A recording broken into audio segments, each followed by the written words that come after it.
السلام علیکم۔ کیس کے ناول پہ آپ سب کو ویلکم۔ ایک خوبصورت ناول پیش کر رہے ہیں جس کا نام ہے زندگی مسکرائے جاتی ہے۔ ناول کی رائٹر ہیں نور بانو محجوب۔ چلیے چلتے ہیں ناول کی جانب۔ ظہور خان اور منصور خان کو ان کے مرحوم نانا منصور خان نے پالا تھا۔ ان کی اکلوتی بیٹی زری اور ان کے داماد اصفر خان ایک بزنس ٹور پر امریکہ گئے تھے اور اپنے دونوں بیٹوں اور بچی کو منصور خان کے پاس چھوڑ گئے تھے، لیکن بدقسمتی سے وطن واپسی پر ان کا جہاز کریش ہو گیا اور جہاز کے ان گنت مسافروں کے ساتھ وہ دونوں بھی ختم ہو گئے۔ نانا جاگیردار تھے، تینوں بیٹے شہر جا بسے تھے۔ وہ تھے تو انہیں کوئی فکر نہ تھی، وہ تینوں جاگیر کا کام سنبھال لیتے تھے۔ ان کے جانے کے بعد منصور خان درجنوں نوکروں کے ساتھ حویلی میں تنہا رہ گئے۔ کبھی کبھی اصفر اپنی مصروفیت میں سے وقت نکال کر آ جاتا، بیٹی زری بھی گاؤں کی اصلاحات میں حصہ لیتی اور حاجیوں کی شکایات دور کرنے کی کوشش کرتی تھی، مگر پھر اس کے سر پر امریکہ سوار ہو گیا۔ اصفر وہاں اپنا بزنس سیٹ کرنا چاہتا تھا۔ سسر نے بڑے پیار سے سمجھایا، بیٹا تمہیں یہاں وہ سب کچھ ملے گا جس کی چاہ میں تم امریکہ جا رہے ہو، تمہیں یہ رشتے ناطے اور محبتیں بہت یاد آئیں گی۔ زری بھی اداس تھی، اپنے اتنے اچھے پھولوں بھرے پھلوں سے لدے باغ باغیچے چھوڑ کر سب سے زیادہ اپنے مہربان باپ اور اپنے گھر کو چھوڑنے کا اسے غم تھا، مگر دوسری طرف اگر وہ تنہا اصفر کے ساتھ جاتی ہے تو بچوں کے بغیر بھی نہیں رہ سکتی۔ وہ بہت گھبرا رہی تھی۔ تب اصفر نے کہا، ٹھیک ہے، پہلے ایسا کرتے ہیں کہ ہم دونوں کچھ دنوں کے لیے امریکہ گھوم آتے ہیں، اپنا وہ آفس اور اپارٹمنٹ بھی دیکھ لیں گے جس کا وہاں آرڈر دے کر بنوایا تھا میں نے۔ زیادہ نہیں، 1 ماہ بعد آ جائیں گے، پھر بچوں کو ساتھ لے جانے یا انہیں یہاں چھوڑ کر جانے کا فیصلہ کریں گے۔ کیا خیال ہے تمہارا؟ زری نے مسکرا کر اس بات میں سر ہلا دیا۔ منصور خان نے دونوں کو گلے لگا لیا، مگر شاید قدرت کو ان کا یہ فیصلہ پسند نہ آیا۔ انہوں نے تو وقتی طور پر گھر سے ناتا توڑنا چاہا تھا، مگر انہیں یہ دنیا ہی ہمیشہ کے لیے چھوڑ دینی پڑی۔ منصور خان تینوں بچوں کو سینے سے لگائے آنسو بھری آنکھوں سے آسمان تکتے رہ گئے۔ وہ نواس و نواسی پر یوں بھی جان چھڑکتے تھے۔ اب بیٹی داماد اس دنیا میں نہیں رہے تھے تو یہ بن ماں باپ کے بچے ان کی ذمہ داری بن گئے تھے۔ ایک لمحہ بھی انہیں اپنی نظروں سے اوجھل نہیں ہونے دیتے۔ نوکروں کی فوج ان کی نگرانی ان کے کھلانے گھمانے پر مامور تھی۔ نانا نے ان کی کوئی خواہش رد نہیں کی، ہر شوق پورا کیا، اعلیٰ تعلیم دلائی، جاگیرداری کے رموز و نکات سمجھائے، اچھا انسان بنایا۔ انہیں کبھی اپنے ماں باپ کی کمی محسوس نہ ہوئی۔ اور پھر ان کی پسند کی شادیاں کر دیں۔ شادیاں انہوں نے شہر میں کی تھیں، جس سے نانا کو احساس ہو گیا کہ آنے والی زندگی میں یہ گاؤں سے زیادہ شہر کو ترجیح دیں گے۔ انہوں نے انہیں گلے سے لگا لیا، بیٹا تم پر کوئی پابندی نہیں ہے، جی چاہے تو تم گاؤں میں رہو، نہ جی چاہے تو شہر میں کوٹھی خرید دوں۔ منصور خان نے مسکرا کر دونوں بیٹوں بہوؤں کی طرف محبت سے دیکھا۔ وہ شرمائی لجائی سی خاموش بیٹھی نانا نواسوں کی باتیں دلچسپی سے سن رہی تھی۔ اچانک ظہور خان نے شوشہ چھوڑا، نانا حضور، کیسرا کو شہر کی گہما گہمی زیادہ پسند ہے۔ یہاں اس نے اپنا پہلو بچا کر بیوی کو سامنے کر دیا اور کیسرا دلہن شوہر کی طرف دیکھنے لگی۔ اسی دم منصور خان بھی بول پڑے، نانا جان، سمیہ بھی اپنے خاندان سے دور رہنا نہیں چاہتی۔ اب سمیہ نے بھی گھبرا کر شوہر کی طرف دیکھا۔ نانا انہیں کنکھیوں سے دیکھ دیکھ کر مسکرا رہے تھے۔ دونوں بہوئیں بڑے گھرانے کی اور تعلیم یافتہ تھیں۔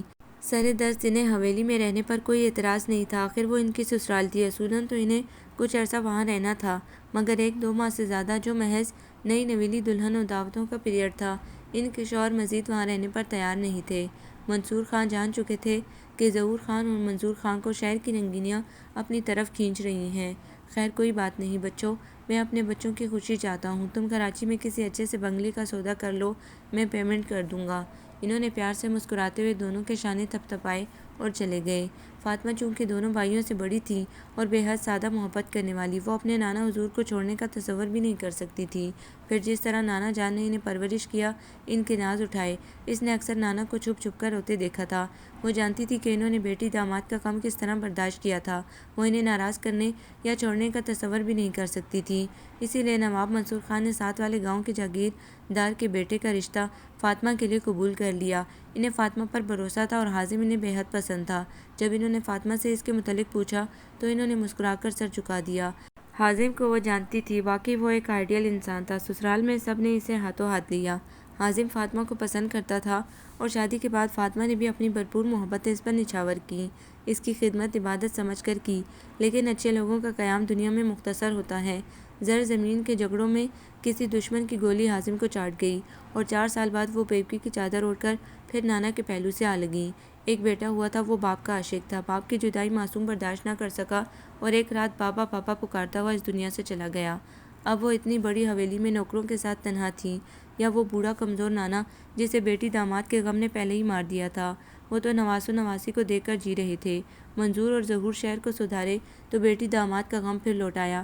فاطمہ کی ایک ذات تھی جس نے انہیں سنبھالا ہوا تھا۔ حازم ہر دوسرے تیسرے دن فاطمہ کو نانا سے ملانے لے آتا تھا، اور نانا خوش ہو جاتے تھے کہ بیٹی میرے پاس ہے، میرے قریب ہے۔ مگر اس حویلی کے نصیب میں خوشی کہاں؟ بڑی جوانی میں فاطمہ نے بیوی کی چادر اوڑھ لی تھی۔ ظہور، منظور، بھابھی، بچے سبھی آ کر فاطمہ کے زخموں پر مرہم رکھنے کی کوشش کرتے، تسلیاں دیتے، مگر بے سود۔ وقت دھیرے دھیرے گزرتا چلا گیا۔ بھائیوں نے لاکھ چاہا کہ فاطمہ ان کے ساتھ شہر میں رہے، مگر وہ نانا کو ایک لمحے تنہا چھوڑنے پر تیار نہ تھیں، اور نانا گاؤں چھوڑنے پر آمادہ نہیں تھے۔ اس طرح نانا نواسی ایک دوسرے کے دکھ سکھ کے ساتھی بن گئے۔ 4-5 سال پھر گزر گئے تھے، اور فاطمہ کے فون نے سب کو پھر دہلا دیا تھا۔ وہ محبت کرنے والا شفیق نانا اللہ کو پیارا ہو گیا تھا۔ رحمت و برکت کے چھتنار درخت کی ٹھنڈی چھاؤں سے وہ محروم ہو گئے تھے۔ ایک بار پھر بھائی باوج بچوں کا اجتماع ہوا۔ صحیح معنوں میں آج وہ یتیم ہوئی تھی۔ آخر وہ لوگ روانہ ہوئے تو ان کے ساتھ فاطمہ بھی تھی۔ اگر فاطمہ کے دل سے کوئی پوچھتا تو وہ تمام عمر گاؤں کی اس حویلی میں رہنا پسند کرتی، مگر بھائیوں نے گوارا نہ کیا کہ جوان اور بیوہ بہن نوکروں کے درمیان تنہا حویلی میں رہے۔ محل جیسی کوٹھی میں آ کر فاطمہ کی آنکھیں کھلی کی کھلی رہ گئیں۔ کیا ٹھاٹھ تھے، کیا شان تھی! یہ دنیا تو ان کے تصور میں کہیں نہیں تھی۔ بھائی بھاوجیں نوابوں کی شان سے رہتے تھے، اور بچے گویا شہزادے شہزادیاں تھے۔ ہر بچے پر ایک ملازم تھا۔ اوپر کے حصے میں چھوٹے منظور بھائی رہتے تھے، وہاں بھی اس قسم کا ماحول تھا۔ فاطمہ کو یہ سب بالکل اچھا نہ لگا۔ انہوں نے اپنے کمرے سے تمام اضافی چیزیں نکلوا کر صرف بیڈ، الماری، 2 کرسیاں اور ایک کارنر میز رہنے دی۔ بھاوجوں نے ٹوکا، آپی یہ آپ نے کیا کیا؟ یہی ٹھیک ہے، کمرے سے زیادہ یہ کوئی شو روم لگتا تھا۔ مگر کیسرا نے زبردستی روم، فریج اور چھوٹا ٹی وی رکھوا دیا، اور وہ چپ ہو گئیں کہ اب تو انہی کے ساتھ رہنا تھا۔ فاطمہ پہلے بھی بہت سادہ رہتی تھی، شادی کے بعد بھی ان میں کوئی خاص تبدیلی نہیں آئی تھی۔ ساس نے زبردستی ان کے ہاتھ گلے میں کنگن اور مٹر مالا ڈال دی تھی، جھمکے اور انگوٹھیوں نے اس سے 4 چاند لگا دیے تھے۔ حازم تو یوں بھی بیوی کا دیوانہ تھا، بغیر زیور اور جھلملاتے کپڑوں میں بھی وہ اس سے اچھی لگتی تھی۔ اب جب کہ ان کا ہار سنگار دیکھنے والا نہ رہا تھا، پھر انہوں نے سادگی کو اپنا شعار بنا لیا۔ سفید لباس انہیں ہمیشہ سے پسند تھا، مگر اب وہ سفید لباس بے حد قیمتی اور خوبصورت ہوتا تھا۔ کانوں میں ہیرے کے ٹاپس، گلے میں نازک سی چین، انتہائی اسرار اور محبت بھرے انداز میں دونوں باوجوں نے اسے پہننے پر مجبور کر دیا تھا۔ آپی، لوگ ہماری اوقات پر تھوکیں گے، موت و زندگی خدا کے ہاتھ ہیں۔ مائیں بیوہ ہو جاتی ہیں تو جوان بیٹے اور بھائی ان کے وارث ہو جاتے ہیں۔ وہ ان کی خاطر پہنتی اوڑھتی ہیں، ہنستی بولتی ہیں۔ مذہب میں بھی خونی رشتوں کے لیے 3 دن اور شوہر کے لیے 4 ماہ 10 دن سوگ کے لیے کہا گیا ہے، جوگ لینے کو ہرگز نہیں کہا گیا۔ پھر آپ کیوں ان نعمتوں سے منہ موڑ رہی ہیں؟ چلیں، ہم نے آپ کی یہ بات مان لی کہ کوئی آپ سے عقد ثانی کے لیے نہیں کہے گا، مگر پلیز آپی، پہننے اوڑھنے، کھانے پینے اور ہنسنے بولنے میں تو کنجوسی نہ کریں۔ کیسرا کی بات پر فاطمہ ہنس پڑی۔ کنجوسی کیسی؟ بس دل اندر سے مر سا گیا ہے، کچھ جی نہیں چاہتا۔ کوئی نہیں مر گیا، اسے زندہ رکھیے، اس لیے کہ آپ اور ہم سب زندہ ہیں، اور زندگی کے ساتھ یہ سب ہوتا ہے، شور شرابہ، ہنگامہ، ہنسی کہہ کے۔ بہرحال فاطمہ نے حالات سے کسی حد تک سمجھوتا کر لیا تھا، اور کچن سنبھال لیا تھا۔ اپنی نگرانی میں خانسامنے سے مینیو تیار کراتی تھی۔ اس طرح دل کسی حد تک بہل گیا تھا۔ زندہ رہنے کے لیے کچھ نہ کچھ مصروفیت تو چاہیے تھی، لیکن انہیں اپنے بھائیوں اور ان کے بچوں کی یہ آزادی، بھاوجوں کے نت نئے فیشن، کلب اور پارٹیوں میں جانا، اور وقت کے لمحے لمحے سے خوشیاں کشید کرنے کا یہ غیر متوازن طرز عمل پسند نہ آیا تھا۔ کیا دولت کا ایک یہی مصرف رہ گیا تھا، اسے تعیش، ملمہ سازی اور کہکوں میں اڑا دیا جائے؟ انہیں اپنے بھائیوں کی ذہنیت پر بے حد افسوس تھا۔ بھاوجیں تو خیر اسی ماحول سے آئی تھی۔ اگر بھائی لوگ چاہتے تو اعتدال پسندی سے کام لے کر ایک خوبصورت اور متوازن زندگی گزارتے۔ یقیناً کیسرا اور سمیہ کو بھی کوئی اعتراض نہ ہوتا۔ فاطمہ بڑی تھی، اپنے بھائیوں بھاوجوں کو سمجھا سکتی تھی، مگر ان میں اتنا حوصلہ نہیں تھا کہ وہ ان کی ذاتی زندگی میں مداخلت کرتیں۔ جو احترام، جو عزت، جو تحفظ اسے ان کی طرف سے ملا تھا، اتنا کافی تھا۔ البتہ انہوں نے کئی بار کیسرا اور سمیہ سے بچوں کے حوالے سے بات ضرور کی تھی۔ انہیں اچھی تربیت دو، اس ماحول سے جہاں تک ہو دور رکھو۔ دنیاوی تعلیم کے ساتھ ساتھ دینی تعلیم بھی ضروری ہے۔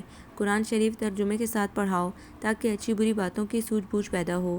ارے آپی، ہم نے اس سلسلے میں 2 ٹیوٹر رکھے، انہوں نے سپارہ شروع کرایا پھر بھاگ لیے۔ کیسر نے ہنسنا شروع کر دیا۔ کیوں؟ فاطمہ کو ان کی ہنسی کا مطلب سمجھ میں نہ آیا۔ سلو نے ان کا چشمہ توڑ دیا۔ انہیں غصہ آ گیا، اول فول بکنے لگے اور اٹھ کر چلے گئے، پھر نہیں آئے۔ سمیہ نے مسکرا کر بتایا، اب سمیہ اور کیسرا دونوں نے ہنسنا شروع کر دیا۔ فاطمہ جلبلا کر بولی، کیا آپ کے نزدیک بچوں نے ٹھیک کیا؟ انہیں ایسا کرنا چاہیے تھا۔ ہرگز نہیں، بالکل نہیں آپی، دونوں اسی طرح ہنستے ہوئے بولی۔ دراصل ہمارے بچے بہت شریر ہیں، ان کے لہجے میں فخر تھا۔ یہ غلط ہے، شرارت میں بھی حسب مراتب کا خیال رکھنا چاہیے۔ آپ نے بچوں کو سرزنش کی، انہیں ڈانٹا؟ فاطمہ نے اپنے غصے کو دباتے ہوئے پوچھا۔ ہاں آپی، میں نے انہیں ڈانٹا بھی، غصہ بھی کیا۔ منو نے تو صاف کہہ دیا کہ ممی میں ایسی کسی آدمی سے نہیں پڑھوں گا۔ میں نے تھوڑا غصہ کیا اس پر کہ جو کچھ تھا جیسا تھا، تمہیں کیا، پکڑو کان، اور اس نے لپک کر میرے دونوں کان پکڑ لیے۔ سمیہ ہنسنے لگی، گویا ان کے بچوں نے بڑا کارنامہ انجام دیا تھا۔ فاطمہ کچھ دیر تک اپنے غصے پر قابو پانے کے بعد بولی، ٹھیک ہے، انہیں کل سے میرے پاس بھیجو، میں انہیں قرآن شریف پڑھاؤں گی۔ اب تو دونوں کی ہنسی کو بریک لگ گیا۔ کیسرا نے کہا، آپی آپ کہاں پریشان ہوں گی، بچے بہت شریر ہیں۔ انہوں نے اپنا پہلو بچایا، میرے ساتھ کیا شرارت کریں گے بھائی؟ نہ میں چشمہ لگاتی ہوں جس کے ٹوٹنے کا احتمال ہو، اور نہ ہی میرا حلیہ ایسا ہے۔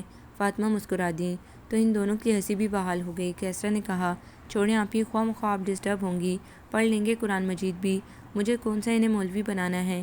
جب ساری زبانیں پڑھیں گے سیکھیں گے تو کلام مجید پڑھنا کیا مشکل ہوگا۔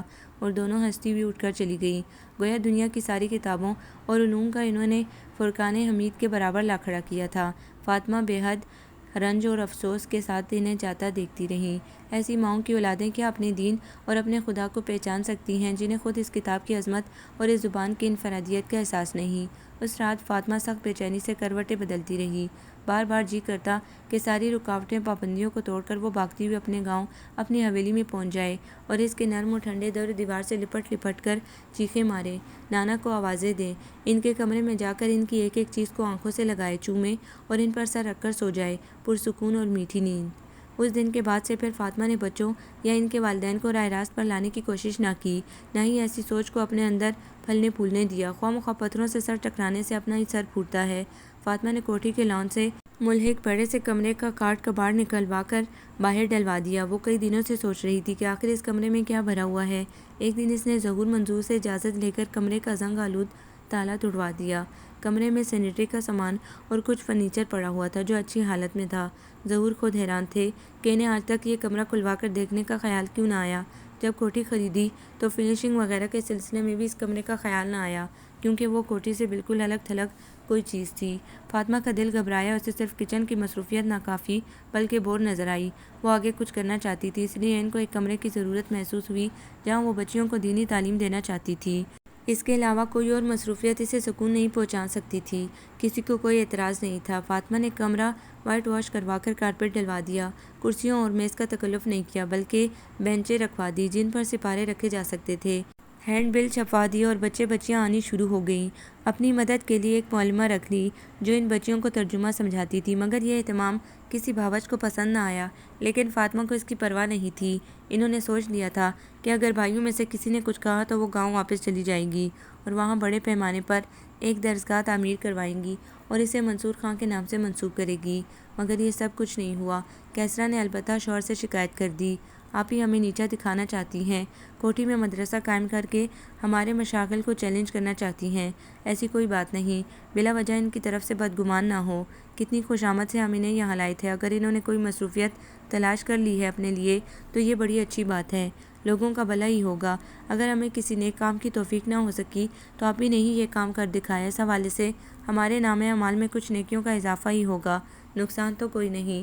بڑے بھائی ظہور ہنس پڑے اور کیسرا منہ بنا کر رہ گئی۔ ہر شخص اپنے اپنے کاموں، اپنے اپنے مشاغل میں مگن تھا، کوئی کسی کو ٹوکنے کا مجاز نہیں تھا۔ بقول کیسرا اور سمیہ کے آپی نے تو اپنی 1.5 انچ کی مسجد بنا لی، اب ان سے کوئی خطرہ نہیں۔ ماں باپ خوش تھے کہ ان کے بچوں نے ان کے بنائے ہوئے راستوں کو پسند کیا تھا، کم سے کم سوسائٹی کے سامنے سر اٹھا کر تو چل سکتے ہیں۔ کوئی ہمیں یہ نہیں کہے گا کہ ظہور خان اور منظور خان کی اولادیں بیک ورڈ یا تنگ نظر ہیں۔ ظہور کی 2 بیٹیاں 4 بیٹے تھے، منظور کی 3 بیٹیاں 3 بیٹے تھے۔ دونوں بھائیوں کی اپنی فیکٹریاں تھیں۔ نانا کے گاؤں میں ان کی زمین اور باغ علیحدہ تھے۔ دولت و آسائش کی کوئی کمی نہ تھی۔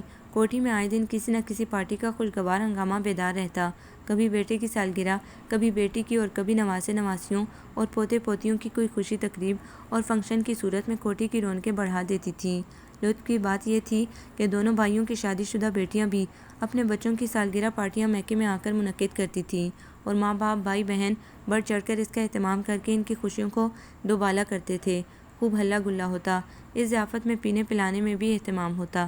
قابل ذکر بات یہ تھی کہ سمیہ کی دادی جو حیات تھیں اپنی پوتی سے بہت محبت کرتی تھی۔ سمیہ کے والدین تو نہیں تھے، چچا ان کے سرپرست تھے۔ جب منظور خان نے کراچی میں کوٹھی خرید لی تو سمیہ نے اپنی دادی کو پاس بلا لیا۔ تب سے گھر میں ایک بزرگ کا اضافہ بڑا خوش آئند تھا۔ وہ بڑی عبادت گزار اور نیک خاتون تھی۔ سمیہ کے علاوہ کیسرا فاطمہ اور بچوں سے بے تحاشا محبت کرتی تھی۔ منظور اور ظہور ان سے خاصے متاثر تھے، انہیں اپنے نانا جان کی جگہ سمجھتے تھے۔ وہ بچوں کی بے روی اور منظور اور ظہور ان کی بیویوں کی بے جا آزادی، بے جا اسراف دیکھ کر بے حد دلگیر رہتی تھی، یہ سوچ کر کہ اس گھر کے مکین اللہ سے کتنے دور ہوتے جا رہے تھے۔ زینب بی بی اوپر کے ایک الگ تھلگ سے کمرے میں رہتی تھی۔ ایک ملازمت کی خدمت کے لیے منظور نے رکھ دی تھی۔ دونوں خاص کر صبح زینب بی بی کو سلام کرنے ضرور آتے، دعائیں لیتے اور دفتر چلے جاتے۔ کبھی کبھی وہ سر پر ہاتھ پھیر کر مسکرا کر کہہ دیا کرتی تھی کہ بیٹا خدا کے سامنے بھی کبھی حاضر ہو جایا کرو، یہ سارا تام جام دولت اسی رب ذوالجلال کی تو عطا ہے، اس کے آگے بھی سر جھکا دیا کرو۔ اور وہ دونوں ایک دوسرے کو دیکھ کر مسکرا دیتے۔ جی دادی حضور آپ ٹھیک کہتی ہیں، ہم اسے بھولی نہیں ہیں۔ وہ چلے جاتے اور زینب بی بی انہیں اداس نظروں سے جاتا دیکھتی رہتی۔ اور بھولنا کسے کہتے ہیں بیٹا، تم نے اپنے گھر کو کلب بنا لیا، بچوں کی آنکھوں پر مغربی تہذیب کی اینک لگا دی، وہی کچھ دیکھ اور کر رہے ہیں جو تم انہیں دکھانا اور ان سے کرانا چاہتے تھے، جیسے تم نے اپنی زندگی کا مقصد پا لیا ہو۔ مگر کاش میرے بچے تم سمجھ سکتے کہ زندگی کا مقصد تو اس سے زیادہ اعلیٰ اور عرفہ ہوتا ہے۔ اور زینب بی بی جلدی جلدی تسبیح کے دانے گرانے لگتی۔ وقت اپنی رفتار سے چل رہا تھا اور ظہور خان منظور خان کی فیملی اپنے انداز سے۔ ہستی بستی زندگی میں کبھی ایسا موڑ بھی آ جاتا ہے جب انسان کی آنکھیں آنسوؤں اور غم سے بوجھل ہو جاتی ہیں۔ بہت سی ہونی انہونی کہانیاں اچانک وجود میں آ جاتی ہیں۔ کچھ ایسے ہی اس رات کو ہوا تھا۔ ہزار سیکورٹی اور الیکٹرانک سسٹم کے باوجود کوٹھی میں ڈاکہ پڑ گیا۔ 12 بجے تک روٹین کے مطابق گھر والے مصروف رہے، کوئی اسٹڈی میں، کوئی ٹی وی اور کوئی مختلف گیمز میں۔ اس کے بعد اپنے اپنے کمروں میں چلے گئے اور نرم و گرم بستر میں خواب خرگوش کے مزے لینے لگے۔ بڑے بھائی ظہور خان کی سب سے چھوٹی اور پیاری بیٹی افق ان دنوں مری ہاسٹل سے چھٹیوں پر گھر آئی ہوئی تھی۔ اپنے سفید سوٹ میں ملبوس سفید جاگ جاگ نرم بستر پر لیٹی خواب میں پریوں سے کھیل رہی تھی۔ 17 سال کی ہو گئی تھی مگر آج بھی اس کے حسین چہرے پر وہی بچوں جیسی معصومیت تھی۔ سیاہ بال تکیے پر بکھرے ہوئے تھے، خوبصورت بادامی آنکھیں بند تھیں۔ وہ اپنے اور بہن بھائیوں اور کزنوں سے بے حد مختلف تھی۔ فضول قسم کی لغویات اور مصنوعی غیر دلچسپ چیزوں سے دور صرف اپنی پڑھائی میں مصروف رہتی تھی۔ جب تک گھر میں ہوتی زیادہ وقت اپنی دادی کے پاس گزارتی تھی۔ زینب بی بی کی باتیں بڑی دلچسپی سے سنتی تھی۔ ایسی باتیں تو گھر میں کوئی بھی نہ کرتا تھا، یا پھر گھر کی پرانی ملازمہ شبنم آنٹی کے ساتھ کچن میں انہیں مختلف ڈشوں کا اہتمام کرتے ہوئے بڑے شوق سے دیکھتی، بلکہ چند ڈشیں اسے خود بھی بنانا آ گئی تھی۔ پڈنگ اور قیمے کے رول، کیک بیک کرنا بھی آ گیا تھا۔ وہ اپنے اس کارنامے پر بہت خوش تھی۔ بہنیں اور ماں اس کو اپنے ساتھ فنکشنز میں لے جانا چاہتی، مگر وہ ان کے گلے میں باہیں ڈال کر بڑے پیار سے انہیں منع کر دیتی۔ مما میں یہاں آپ لوگوں کے ساتھ رہنے اور باتیں کرنے کو ترس جاتی ہوں، اور آپ کی باہر کی مصروفیت ہی ختم نہیں ہوتی۔ ٹھیک ہے آپ جائیے مگر جلدی لوٹ آئیے گا، جب تک میں دادی سے باتیں کروں گی اور شبنم آنٹی سے کوئی نئی ڈش سیکھوں گی۔ ارے جانو تمہیں یہ سب کرنے کی کیا ضرورت ہے، سمیہ اسے پیار سے کہتی۔ مما آپ کی یہ بیٹی پوری کی پوری پینڈو نکلی، دیکھتی نہیں ہے کہ پوری آستین کی قمیض پہنتی ہے، یہ بڑا سا دوپٹہ لیتی ہے۔ ستارہ نے ٹیڑھی نظر سے افق کو دیکھا تو وہ ایک دم ہنس پڑی اور اماں نے اسے دوبارہ خود سے لپٹا لیا۔ یوں نہ کہو ستارہ، میری بیٹی بہت پیاری ہے، اور وہ ہنستی ہوئی چلی گئی۔ ستارہ جب بھی افق کی طرف دیکھتی اسے ایک حسد محسوس کرتی۔ اس کے چہرے پر اتنی معصومیت اور پاکیزگی، اور آنکھوں میں کتنی چمک تھی۔ گھر کا ہر فرد اسے چاہتا، سر آنکھوں پر بٹھاتا تھا۔ اس کے باوجود کہ وہ ان کی گیدرنگ میں حصہ دار نہ بنتی، مگر وہ سب اسے بے حد پیار کرتے تھے۔ اس شام کو وہ بھائی کے ساتھ اپنی سہیلی عظمیٰ سے ملنے اس کے گھر گئی تھی۔ واپسی میں دیر ہو گئی، ان کی امی نے کھانے پر روک لیا تھا۔ اس کی پلکیں نیند سے بوجھل ہونے لگیں۔ آتے ہی کپڑے بدل کر لیٹ گئی اور نیند کی پریوں نے اسے اپنی آغوش میں لے لیا۔ تقریباً 3 بجے رات میں اچانک افراتفری مچ گئی۔ ایک کار گیٹ پر آ کر رکی۔ گاڑی اور ڈرائیور دیکھا بالا سا تھا۔ واچ مین نے گیٹ کھول دیا۔ کار سرسراتی ہوئی اندر آ گئی اور رکتے ہی لوگ کود کود کر باہر آ گئے۔ سب کے ہاتھوں میں ریوالور تھے۔ چوکیدار اپنی بندوق تانے ان کی طرف چیختا ہوا بڑھا تو کسی نے پیچھے سے ریوالور کا بٹ زور سے اس کے سر پر مارا۔ وہ بے ہوش ہو کر گر پڑا۔ پھر ان کی کارروائیاں شروع ہو گئیں۔ گرل کاٹی، لاک کاٹے اور اندر گھس آئے۔ سب کی آنکھیں کھل گئیں۔ بچے تو بستر میں دبک گئے۔ بڑوں نے ریوالور نکال لیے۔ ظہور خان نے بھی ریوالور نکالنے میں دیر نہیں لگائی۔ سیٹھ صاحب اس کھلونے کو اپنے پاس رکھیے۔ ایک نوجوان آگے بڑھا مگر چہرہ رومال سے ڈھکا ہوا تھا۔ ہمیں ڈرانے کی کوشش فضول ہے۔ کیا چاہتے ہو تم؟ آپ کے سیف کی چابیاں، اس شخص نے نہایت شائستگی سے کہا۔ ٹھیک ہے یہ لو، مگر ہمارے گھر کے کسی فرد کو کوئی نقصان نہ پہنچے، ظہور خان نے رعب دار لہجے میں گرج کر کہا۔ انہوں نے چابیاں اس کی طرف اچھال دیں۔ اوکے باس۔ وہ چابیاں کیچ کر کے مسکراتا ہوا باہر چلا گیا۔ ظہور خان اور سمیہ باہر آ گئے۔ سارے لوگ ہال کمرے میں جمع تھے، وہ بھی اندر چلے گئے اور باہر کمرے کو لاک کر دیا گیا۔ ڈاکو اپنی کارروائی میں مصروف ہو گئے۔ مسلسل 2-3 گھنٹے گزر گئے، تب گاڑی سٹارٹ ہونے کی آواز آئی۔ لاکھ نظریں جما کر دیکھنے کے باوجود گاڑی کا نمبر نہ پڑھ سکے اور وہ آنکھوں سے اوجھل ہو گئی۔ سب ہکا بکا ایک دوسرے کی طرف دیکھنے لگے، پھر بھاگ کر دروازہ کھولنا چاہا مگر وہ باہر سے بند تھا۔ انہوں نے اندر سے دڑدڑایا۔ ظہور خان نے آوازیں دی، تب ایک دم سے دروازہ کھل گیا۔ چوکیدار اعظم خان اپنا سر پکڑے تھر تھر کانپ رہا تھا اور آواز سے رو رہا تھا۔ تم کہاں تھے اور یہ تم بھیگے ہوئے کیوں ہو؟ کیا باہر بارش ہو رہی ہے؟ ظہور خان نے ڈپٹ کر پوچھا۔ نہ صاحب جی، وہ گاڑی آپ کے دوست ترمذی صاحب کی تھی، میں وہ گاڑی پہچانتا تھا اسی لیے میں نے گیٹ کھول دیا۔ جب 3-4 آدمی منہ پر رومال باندھے ریوالور پکڑے باہر آئے تو میرے ہوش اڑ گئے اور میں نے ان پر بندوق تان لی۔ بس صاحب جی، ان میں سے کسی نے میرے سر پر کوئی بھاری چیز مار دی اور میں بے ہوش ہو کر گر پڑا، پھر مجھے کوئی خبر نہیں۔ معلوم نہیں کب کتنی دیر تک بے ہوش پڑا رہا کہ کسی نے میرے اوپر پانی کی بھری بالٹی الٹ دی اور میں نے گھبرا کر آنکھیں کھول دیں، مگر نہ تو گاڑی وہاں تھی اور نہ کوئی ڈاکو۔ پھر اندر سے دروازہ پیٹنے کی آوازیں آنے لگیں تو میں بھاگا ہوا ادھر آ گیا جی۔ تم نے کوئی خواب تو نہیں دیکھا یا ڈرامہ تو نہیں کر رہے ہو؟ بولو۔ ظہور اور منظور ایک ساتھ دھاڑے۔ نہیں سیٹھ صاحب، یہ دیکھیں میرے سر پر کتنا بڑا گھومڑ پڑا ہے، خون بھی نکلا ہے، یہ دیکھیں میری قمیض۔ ہم ڈرامہ کیوں کرے گا؟ آپ ہمارا مائی باپ۔ آپ ترمذی صاحب کو فوراً فون کر کے بولو کہ اس نے اپنی گاڑی میں ڈاکو کیوں بھیجے تھے ادھر۔ بات اس کی بھی معقول تھی۔ دونوں بھائی ایک دوسرے کی طرف دیکھنے لگے، پھر ظہور نے لپک کر فون اٹھا لیا۔ ہیلو، ظہور اسپیکنگ۔ جی خیریت تو ہے ظہور، میں ترمذی بول رہا ہوں۔ اس وقت فون کیسے کیا؟ خیریت کہاں ارشد، تم بتاؤ تمہاری گاڑی کہاں ہے؟ وہ تو چوری ہو گئی، آج دوسرا دن ہے، رپورٹ بھی لکھا دی مگر کچھ پتہ نہیں چلا۔ مگر تم یہ کیوں پوچھ رہے ہو؟ کہاں سے چوری ہوئی؟ الفلاح سے۔ میں ایک عزیز سے ملنے گیا تھا، واپسی میں گاڑی غائب تھی، سارے کاغذات بھی اس میں تھے۔ مگر تم بتاؤ اتنے گھبرائے ہوئے کیوں ہو؟ تب انہوں نے پورا واقعہ بتایا۔ مجھے بہت دکھ ہوا۔ تم نے دیکھا کیا کیا گیا، کیا لے گئے وہ؟ ابھی کہاں، جا کر دیکھتے ہیں، اللہ حافظ۔ وہ سارے کے سارے کمروں اور چیزوں کا جائزہ لینے لگے، حیرت پر حیرت کہ کوئی چیز بھی اپنی جگہ سے نہیں ہٹی تھی، کسی چیز کو ہاتھ نہیں لگایا گیا تھا۔ میز پر رکھی ظہور و منظور کی گھڑی، والیٹ، کیسرا اور سمیہ کی جیولری، انگوٹھی، ٹاپس وغیرہ یوں ہی میز پر پڑی ہوئی تھی، جو عموماً لیٹنے سے پہلے اتار کر رکھ دی جاتی ہیں۔ ان میں سے کوئی چیز غائب نہیں تھی، حتیٰ کہ سیف کی چابیاں بھی سیف پر رکھی ہوئی ملی۔ سیف اسی طرح لاک تھے۔ الماری کھول کر دیکھی، سارے ڈریس اس طرح ہینگر تھے۔ پھر ظہور، منظور، کیسرا اور سمیہ حیرت سے ایک دوسرے کی طرف سوالیہ اور خاموش نگاہوں سے دیکھ اور پوچھ رہے تھے، وہ کون لوگ تھے؟ سیف کی چابیاں کیوں مانگی؟ کیوں خوفزدہ کیا؟ کیا لے کر گئے؟ وغیرہ وغیرہ۔ کسی کی سمجھ میں کچھ نہیں آیا۔ ساری اولادیں، نوکر چاکر، افراد خانہ سامنے تھے کہ دفعتاً دادی زینب چلائیں، ہائے میری بچی، میرے افق کا تو کوئی خبر لو، وہ تو اوپر کمرے میں سوئی پڑی تھی، جا کر دیکھو ظالموں نے اس کے ساتھ کیا سلوک کیا، وہ زندہ بھی یا نہیں۔ دونوں ہاتھ اپنے سینے پر مار کر انہوں نے رونا شروع کر دیا۔ ان کے رونے چیخنے پر سبھی بدحواس ہو کر اوپر کی طرف سیڑھیاں پھلانگنے لگے، مگر وہاں پر افق کا کوئی نام و نشان نہ تھا، نہ ہی کسی زور و زبردستی کی کوئی علامت تھی۔ صاف ظاہر تھا کہ رومال سنگھا کر اسے آہستگی سے چادر میں لپیٹ کر کندھے پر ڈال کر لے گئے، کیونکہ بستر کی چادر غائب تھی۔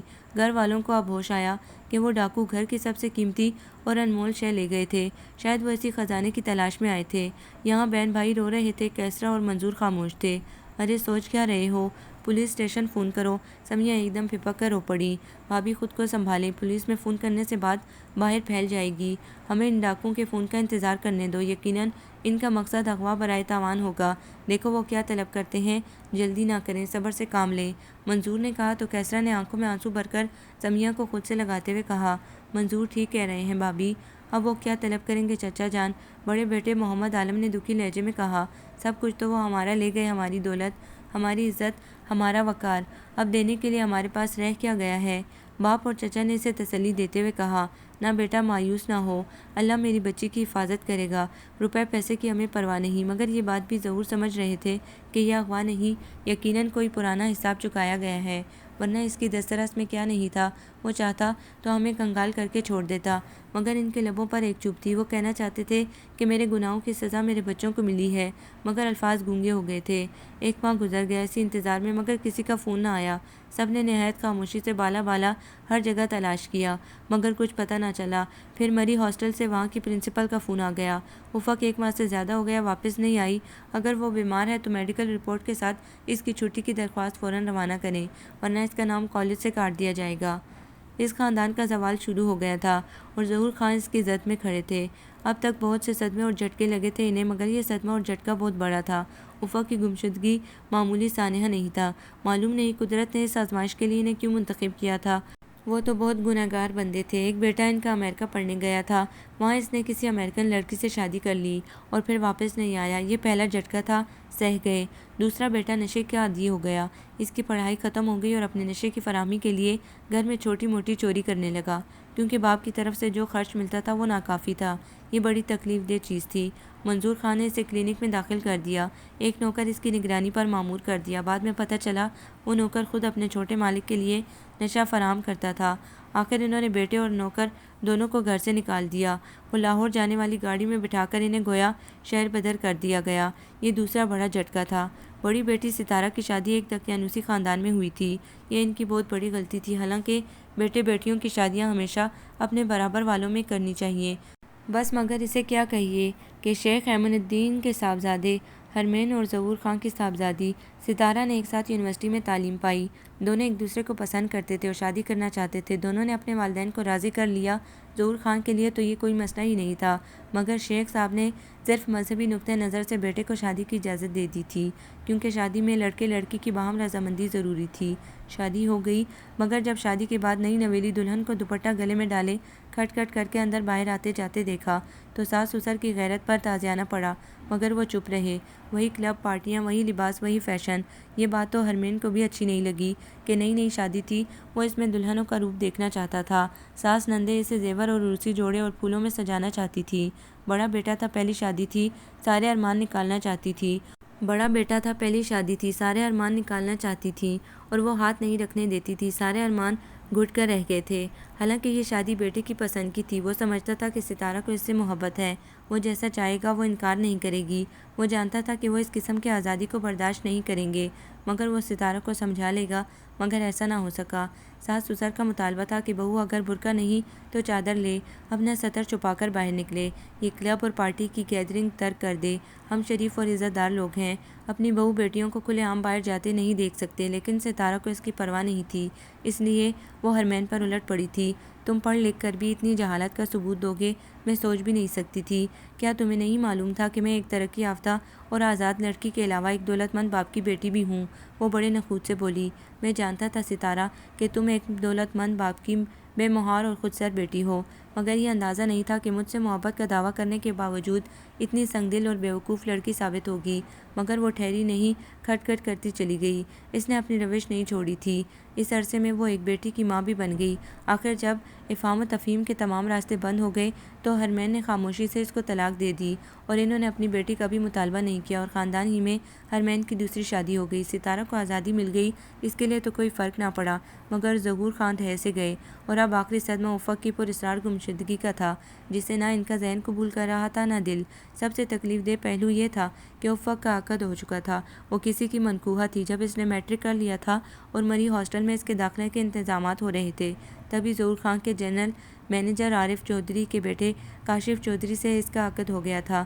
نکاح کے بعد کاشف تو لندن BA کرنے چلا گیا اور افق مری ہاسٹل۔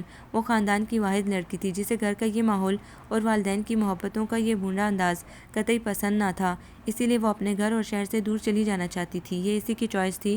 اس کا نکاح کاشف چودھری سے ہوا تھا، جو انتہائی خوبرو، وجیح اور ذہین تھا۔ کاشف نے لندن جانے سے قبل کئی بار چاہا کہ افق اس سے ملے، آخر وہ اس کی منکوحہ تھی، مگر اس نے جواب نہیں دیا۔ آخر ایک دن اس کے جانے میں رہ گیا، تب رات کو اس نے پھر افق کو فون کر کے اپنی خواہش کا اظہار کیا۔ صرف ایک بار مجھ سے مل لو، صرف چند منٹ کے لیے پلیز، میں تمہیں ایک نظر دیکھنا چاہتا ہوں۔ مگر اس نے معذرت کر لی اور کہا، میں اپنے والدین اور بھائی بہنوں کی طبیعت اور مزاج سے بے حد مختلف ہوں، میں اسے اچھا نہیں سمجھتی۔ میری اور آپ کی ملاقات رخصتی کے بعد انشاءاللہ حجلِ عروسی میں ہوگی۔ فون بند ہو گیا اور وہ فون ہاتھ میں پکڑے دیر تک مسکراتا رہا اور پھر فون کریڈل پر رکھ دیا۔ ستارہ کی طلاق کے بعد ظہور خان کا زوال شروع ہوا۔ پہلے دونوں بھائیوں میں چھوٹی چھوٹی باتوں پر اختلاف شروع ہوئے۔ حالانکہ دونوں کی فیکٹریاں، شوگر ملیں علیحدہ تھیں، مگر دونوں رہتے ایک ہی کوٹھی کے نیچے اوپر کے پورشن میں تھے۔ ستارہ کی طلاق کے بعد حالات بتدریج بدلنے لگے۔ پھر افق کے اغوا کے بعد منظور نے اپنی رہائش علیحدہ کر لی۔ ان کا نور پیلس تیار ہو گیا تھا۔ اس کا دکھ بھی ظہور کو تھا۔ ظہور خان کی گرتی ہوئی ساکھ کو دیکھ کر عارف چودھری کو بھی لالچ نے گھیر لیا اور انہوں نے کہا کہ آپ ایک فرم اپنی سنگاپور میں کھول لیں، میں وہاں کا پورا انتظام سنبھال لوں گا۔ یہاں اپنی جگہ شاہد صدیقی کو نامزد کر دیا۔ اگر ایک فرم نقصان میں جائے گی تو دوسری فرم اس کا نعم البدل ثابت ہوگی۔ کیا خیال ہے آپ کا؟ انہوں نے تائید چاہی۔ خیال برا نہیں ہے، ظہور خان نے سوچتے ہوئے کہا، مگر شاہد صدیقی پھر میرے ڈھب کا آدمی نہیں ہے۔ میرا خیال ہے کہ آپ کاشف کو بلا لیں اور افق کو رخصت کرا لیں۔ میری فرم کو کاشف چودھری زیادہ بہتر طور پر سنبھال سکتا ہے اور میں بھی اپنی ذمہ داری سے سبکدوش ہو جاؤں گا۔ آپ ٹھیک کہتے ہیں، مگر کاشف کی تعلیم ابھی مکمل نہیں ہوئی، ابھی اسے 1 سال اور لگے گا۔ یہ اس کے بہتر کیریئر کا سوال ہے۔ میں ابھی رخصتی نہیں لوں گا۔ 1 سال بعد آپ کی دونوں خواہشیں پوری ہو جائیں گی۔ یہ جواب ان کی توقع کے منافی تھا۔ انہوں نے کچھ نہیں کہا، خاموشی سے اٹھ گئے۔ اس وقت وہ سخت جنجلائے ہوئے تھے۔ 2-3 دن بعد ان کے سامنے کچھ کاغذات عارف چودھری نے رکھ دیے اور کہا، سر میں نے سنگاپور کی فرم کے لیے کچھ پلاننگ کی ہے، آپ ایک نظر اسے دیکھ لیں۔ ظہور خان نے کاغذات علیحدہ رکھتے ہوئے کہا، عارف صاحب میں نے بھی کچھ عرض کیا تھا کہ آپ کاشف کو بلا لیں، وہ ہم سے اور آپ سے زیادہ بہتر پلاننگ کر سکے گا۔ لیکن سر میں نے بھی آپ کو بتایا تھا کہ ابھی اس کی تعلیم پوری نہیں ہوئی، 1 سال اور لگے گا اسے لندن میں۔ ٹھیک ہے عارف صاحب، پھر 1 سال بعد سنگاپور کے آفس بھی جوائن کر لیجیے گا۔ فی الحال میں آپ کی جگہ مسٹر شاہد صدیقی کا تقرر کر رہا ہوں۔ کیا مطلب؟ وہ اچھل پڑے۔ یعنی آپ مجھے معطل کر رہے ہیں؟ مگر کیوں؟ میں نے کیا کیا ہے؟ آپ نے کیا کیا؟ یہ دیکھیے، آپ نے 2 سالوں میں جعلی دستخطوں سے 80 لاکھ روپے بینک سے نکلوا لیے، جو چھوٹی رقم نہیں۔ اب تک میں آپ کو ایک ایماندار اور مخلص انسان سمجھتا رہا تھا اور اسی ایمانداری کے صلے میں آپ کی یہ مخلصانہ پیشکش قبول کر لی کہ اپنی پھول سی بچی آپ کی جولی میں ڈال دی، اسی لیے کہ میں خود بھی کاشف کو پسند کرتا تھا اور آپ کے اصرار پر لندن جانے سے قبل اس کا نکاح افق سے کر دیا۔ ایک غلطی میں نے کر لی، مگر اب رخصتی کر کے دوسری غلطی نہیں کروں گا۔ کاشف کو طلاق دینا پڑے گی افق کو، کیونکہ وہ آپ کا بیٹا ہے۔ جب آج آپ مجھے دھوکہ دے سکتے ہیں تو کل جب میری بیٹی آپ کے گھر میں ہوگی تو اس سے زیادہ آسانی سے آپ مجھے بلیک میل کر سکتے ہیں۔ ظہور صاحب، یہ آپ کی بھول ہے کہ میں آپ کی بیٹی کو طلاق دلواؤں گا۔ ہمارے خاندان میں طلاق کا کوئی رواج نہیں۔ بے شک آپ کی بیٹی تمام عمر میکے میں بیٹھی رہے۔ عارف چودھری کو بھی جلال آ گیا۔ سوچ لیں عارف صاحب، یہ عدالتیں کاہے کو کھلی ہوئی ہیں؟ ظہور خان نے کہا، 1 نہیں 1000 عدالتیں کھلوا دیں آپ، کوئی فرق نہیں پڑے گا۔ قانون میں ایسی کوئی شک نہیں کہ شوہر سے زبردستی طلاق دلائی جائے۔ اس گفتگو کے بعد عارف چودھری پھر آفس میں نظر نہ آئے۔ 6 ماہ بعد کاشف چودھری کا فون لندن سے آیا۔ اس نے ظہور خان نے نہایت نرمی اور محبت سے بات کی تھی اور کہا، انکل، امی کا اصرار ہے کہ میں آپ سے افق کی رخصتی کے لیے کہوں، کیونکہ میں پاکستان آنے والا ہوں۔ نہیں کاشف، اب یہ رخصتی نہیں ہوگی۔ تمہارے ابا نے میرے ساتھ فراڈ کیا ہے، فرم کا 80 لاکھ روپے خرچ برت کیا ہے۔ میں تمہیں جلد ہی طلاق کا نوٹس بھجوانے والا ہوں۔ یہ آپ کیا کہہ رہے ہیں انکل؟ اگر ابا جان سے کوئی غلطی سرزد ہو گئی ہے تو اس میں میرا کیا قصور ہے؟ آپ اس کی سزا مجھے کیوں دے رہے ہیں؟ میں 1 ماہ بعد آ رہا ہوں۔ نہیں کاشف بیٹا، میں کسی کو سزا نہیں دے رہا، بلکہ خود کو سزا سے بچا رہا ہوں۔ بس میں اس خاندان میں اپنی بیٹی نہیں دینا چاہتا۔ فون بند ہو گیا۔ اس واقعے کو کئی ماہ گزر گئے۔ بزنس مسلسل خسارے میں جا رہا تھا۔ شاہد صدیقی نے کام سنبھال لیا تھا، مگر جب وقت بگڑتا ہے تو ساری پلاننگ دھری کی دھری رہ جاتی ہے۔ بڑی خاموشی تھی، نہ ہی کاشف کے آنے کی کوئی خبر تھی، نہ ہی عارف چودھری کا کوئی تذکرہ۔ انہی دنوں افق چھٹیوں پر گھر آ گئی تھی۔ افق کو دیکھ کر وہ اپنے اندر نئی توانائی محسوس کرتے تھے۔ آج کل وہ اس فکر میں غلطہ تھے کہ کاشف آ گیا ہوگا، اپنے اختلافات بھلا کر افق کو رخصت کر دیں، ورنہ جانے میری زندگی کا کیا بنے، زندہ رہوں نہ رہوں، پھر میری معصوم بچی کا کیا ہوگا۔ کاشف کی امانت اس کے سپرد کر دوں، مگر عارف کو کبھی معاف نہیں کروں گا۔ اسی توڑ جوڑ میں رہنے لگے اور اس قسم کی سوچیں انہیں پریشان کرنے لگیں کہ یہ سانحہ ظہور پذیر ہو گیا، افق اغوا کر لی گئی۔ ان کی ساری سوچیں گٹ مٹ ہو کر رہ گئیں۔ گھر والوں کا رویہ بھی بدل گیا۔ منظور نور پیلس میں شفٹ ہو گئے۔ کوئی ان کے دکھ سکھ کو پوچھنے والا تھا، انہیں تسلی دینے والا۔ زینب بی بی بھی افق کے غم میں اللہ کو پیاری ہو گئی۔ ظہور خان اپسیٹ رہنے لگے، خاموش بیٹھے خلا میں گھورتے رہتے۔ پھر ایک دن وہ گھر سے کہیں چلے گئے۔ کہاں؟ کچھ پتہ نہیں۔ گھر والوں کے لیے اب بھی کوئی فرق نہیں پڑا تھا، وہی میوزیکل پروگرام، ڈانس، دعوتیں۔ اگر کوئی پریشان تھا تو ظہور خان کی بہن فاطمہ، دونوں چھوٹے بیٹے یا ان کے خاص ملازم ہادی اور بشیر، جو اپنے مالک کو جانے کہاں کہاں ڈھونڈتے پھر رہے تھے۔ افق ابھی تک بے ہوش تھی۔ کاشف بے حد گھبرایا ہوا تھا۔ اس نے افق کو اپنے ماں بہنوں کے حوالے کیا اور کچھ پوچھنے سے پہلے ہی وہ باتھ روم میں گھس گیا۔ اس نے منہ ہاتھ دھوئے، کپڑے تبدیل کیے، اپنا حلیہ درست کیا۔ وہ شرمندہ بھی تھا اور نروس بھی ہو رہا تھا۔ اس کے ساتھی اپنے اپنے گھر جا چکے تھے۔ آج سے پہلے اس نے کوئی ایسا کام نہیں کیا تھا۔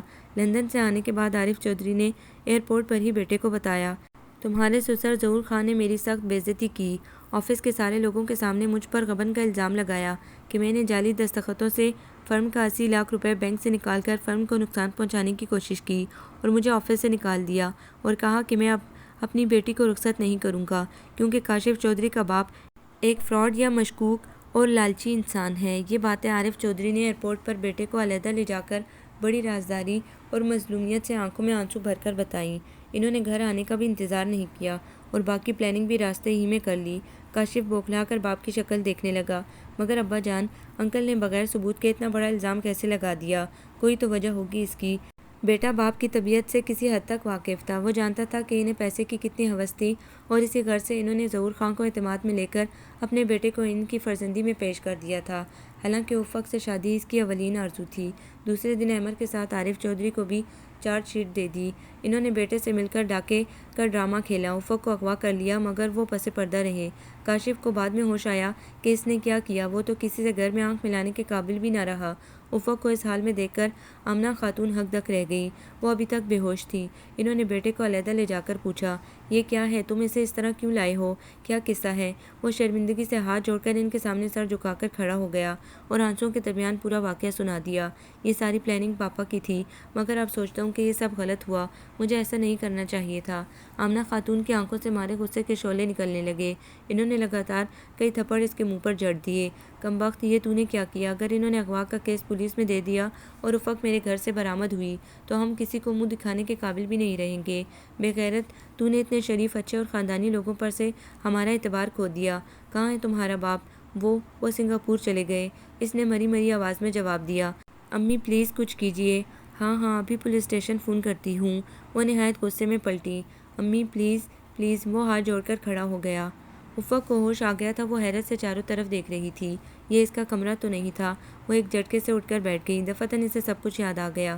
اس کے کمرے میں ڈاکو گھس آئے تھے، لمبے چوڑے، چہروں کو رومال سے چھپائے، ہاتھوں میں ریوالور لیے۔ مگر مجھے ان سے کس نے بچایا؟ یہاں کون لایا؟ وہ گھبرا گھبرا کر سوچ رہی تھی کہ دروازہ کھلا اور آمنہ خاتون اندر آ گئیں۔ ان کے ساتھ سیما بھی تھی۔ اس کے ہاتھ میں جوس کا گلاس تھا۔ افق نے دونوں کو پہچان لیا تھا۔ ایک اس کی ساس تھی، دوسری نند۔ افق انہیں دیکھ کر پریشان ہو گئی۔ بیٹی تم جاگ گئی؟ انہوں نے پیار سے اس کے رخسار چھوئے۔ آنٹی میں یہاں کیسے آئی؟ مجھے کون لایا؟ افق نے گھبرا کر ان کا ہاتھ پکڑ لیا۔ بیٹی یہ جوس پی لو، میں تمہارے ہر سوال کا جواب دوں گی، تم پریشان نہ ہو، انہوں نے کہا تو سیما نے مسکرا کر بڑے پیار سے گلاس اس کی طرف بڑھا دیا۔ اس نے جھجک کر پھر آمنہ خاتون کی طرف دیکھا۔ پی لو جان، معلوم نہیں کب تک تم سوتی رہی ہو۔ انہوں نے سیما سے گلاس لے کر افق کے لبوں سے لگا دیا اور مجبوراً اسے گلاس تھامنا پڑا۔ وہ آہستہ آہستہ سپ لے رہی تھی اور نگاہیں آمنہ خاتون کی پیار چھلکاتی نظروں پر جمی ہوئی تھیں۔ آخر انہوں نے خالی گلاس لے کر سیما کے ہاتھ میں پکڑی ہوئی پلیٹ پر رکھ دیا۔ آنٹی مجھے میرے گھر پہنچا دیجیے پلیز، افق نے ان کے ہاتھ پر اپنا ہاتھ رکھتے ہوئے کہا۔ آمنہ خاتون نے اسے گلے سے لگا لیا اور پیشانی چوم کر بولی، بیٹی تم اپنے گھر میں تو ہو؟ وہ مسکرائی۔ کیا کہہ رہی ہیں آپ؟ وہ ہونک ہو گئی۔ ایسا کیسے ہو سکتا ہے؟ وہ سب لوگ تو میری گمشدگی سے ہراساں ہو رہے ہوں گے، تلاش کر رہے ہوں گے مجھے۔ انہیں بھی خبر ہو جائے گی اور اطمینان بھی کہ تم کہیں اور نہیں اپنے شوہر کے گھر ہو۔ شوہر کے گھر؟ وہ گھبرا کر کھڑی ہو گئی۔ بیٹھ جاؤ بیٹی، انہوں نے سیما کو جانے کا اشارہ کیا اور اس کے شانوں پر ہاتھ رکھ کر اس کی طرف جھک کر پوچھا، تم مجھے جانتی ہو؟ جی آنٹی، اور سیما کو؟ انہیں بھی جانتی ہوں، وہ دھیرے سے بولی۔ تو پھر چندہ تردد مت کرو، تم اس وقت اپنوں میں ہو اور جو کچھ میں تمہیں بتانا چاہتی ہوں اسے ٹھنڈے جی سے سننا، پریشان مت ہونا، میں تمہیں اندھیرے میں رکھنا نہیں چاہتی۔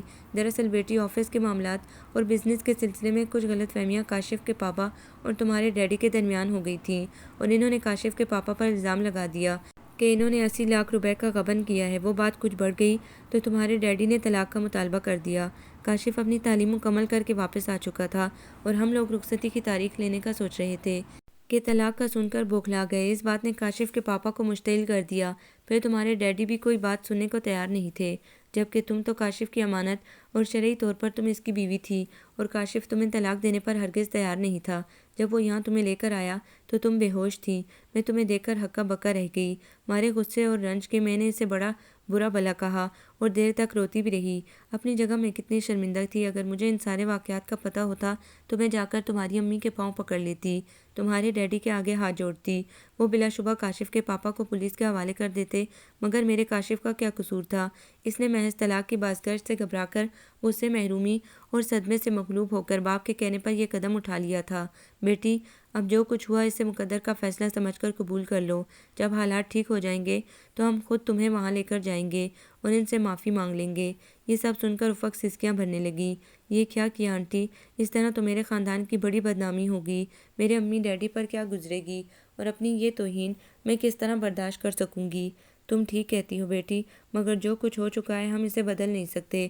کہو تمہیں پہنچا ہوں، مگر حالات ٹھیک نہیں ہیں۔ نہ معلوم کیسا ماحول ہو، وہاں غم و غصہ عروج پر ہوگا۔ پتہ نہیں ہمارے ساتھ کیا سلوک ہو، کہیں بات اور نہ بگڑ جائے۔ مجھے تو بڑا ڈر لگ رہا ہے، اب تم جیسا کہو۔ آنٹی، آپ کا خیال درست ہے، مجھے بھی ڈر لگ رہا ہے کہ کہیں پولیس کیس نہ بن جائے۔ واقعہ ابھی تازہ ہے۔ جب ڈیڈی اور انکل کے درمیان کوئی ناخوشگوار معاملہ یا کسی قسم کی ناچاکی ہو چکی ہے تو پھر اتنی جلدی حالات سنبھالنا یا مصالحت کا ماحول پیدا کرنا بڑا مشکل ہو جائے گا۔ جیتی رہو بیٹا، بڑی سمجھداری کی بات کی ہے تم نے۔ آمنہ خاتون نے افق کو گلے سے لگا لیا۔ کبھی کبھی میں سوچتی ہوں کہ ہم شریف لوگ بعض اوقات اپنی سطح سے اتنا گر جاتے ہیں کہ اپنے آپ کو اٹھانا بے حد دشوار امر نظر آنے لگتا ہے۔ تو تم معصوم ہو بیٹی، اصل میں گنہگار میرا بیٹا اور اس کا لالچی باپ ہے، جو بدقسمتی سے تمہارا سسر بھی ہے۔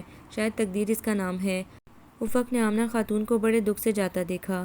کئی بار اس نے سوچا پھپھو کو فون کرے، ماں کو فون پر بتائے کہ وہ انہیں خاموشی سے یہاں سے لے جائیں، مگر وہ آگے کیا کہے گی، کیا بتائے گی کہ وہ کہاں ہیں؟ وہ اپنے اوپر قابو نہ رکھ سکے گی۔ ایک طوفان اٹھ کھڑا ہوگا، گھر کا بچا کچا سکون، ڈھکی چھپی عزت بھی داؤ پر لگ جائے گی۔ وہ کس طرح انہیں روکے گی، کیسے سمجھا پائے گی؟ کوئی مانے نہ مانے، مگر وہ ہے تو کاشف کی منکوحہ۔ یہ بات الگ تھی کہ اسے شاید اسی طرح رخصت ہو کر اس گھر میں آنا تھا۔ تقدیر کا یہ موڑ تو کسی کے وہم و گمان میں بھی نہ تھا۔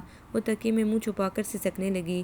اسی کشمکش، پریشانی اور صدمے سے اس کو بخار نے گھیر لیا اور وہ درد پڑ گئی، کچھ بھی سوچنے سمجھنے کے قابل نہ رہی۔ آمنہ خاتون سخت گھبرائی پھر رہی تھی۔ انہوں نے اپنی بانجی کو حیدرآباد سے بلا لیا تھا۔ اس کی کوئی اولاد نہیں تھی، بڑی مخلص اور نیک عورت تھی، بڑی محبت اور توجہ سے افق کو دیکھ بھال کر رہی تھی۔ آمنہ خاتون خود بھی اس کے ساتھ لگی رہتی تھی۔ ایک رات عارف چودھری کا فون آیا، مگر انہوں نے بات کرنے سے انکار کر دیا۔ عارف نے دوبارہ فون ملایا۔